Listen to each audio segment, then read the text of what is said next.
एक छोटे से गांव में अर्जुन और अर्जुन का परिवार रहता था।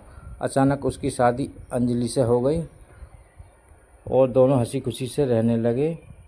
अर्जुन का सपना था कलेक्टर बनने का और अर्जुन बहुत ही गरीब परिवार से था। उसकी माँ उसे इधर उधर काम करके पढ़ाया करती थी। अर्जुन का भी सपना था कि मैं कलेक्टर बनूं और अपने परिवार को सही से चलाऊं। तो इधर पत्नी में और अर्जुन में दोनों में बहुत ज़्यादा झगड़ा होया करता था किसी चीज़ को लेकर।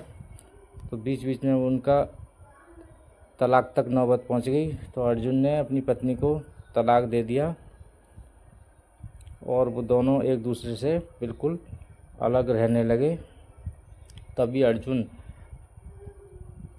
शहर जाने की सोच रहा था और उसको चला भी गया। तो उसकी बीवी उसे रोकती रह गई कि मुझे तलाक मत दो और उस शहर मत जाओ मुझे छोड़ के। तो अर्जुन शहर पहुंच गया। अर्जुन ने दिन रात वहां जाकर इतनी मेहनत की। उसने खूब पढ़ाई की। पढ़ाई के साथ साथ वो वहाँ पर कुछ काम भी करने लगा और ऐसे ही एक दिन उसका आईएएस में सिलेक्शन हो गया। तो अर्जुन को इतनी खुशी हुई और उसने अपने माँ बाप को भी बताया फ़ोन करके। तो उसके माँ बाप भी बहुत ज़्यादा खुश हुए।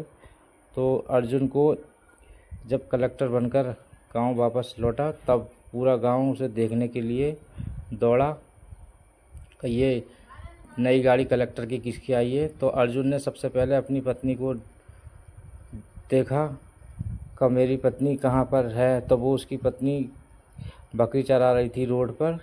तो उसने वहीं पर जाकर गाड़ी रोकी और गाड़ी रोककर अपनी पत्नी को फिर से गले लगा लिया और इस तरह ही दोनों में फिर से जो तलाक तक बात पहुंच गई थी और तलाक हो भी गया था। तो उनकी फिर से निर्णय हो गया और अर्जुन को एक दिन बहुत बुरा पछतावा हुआ और उसकी पत्नी को भी पछतावा हुआ।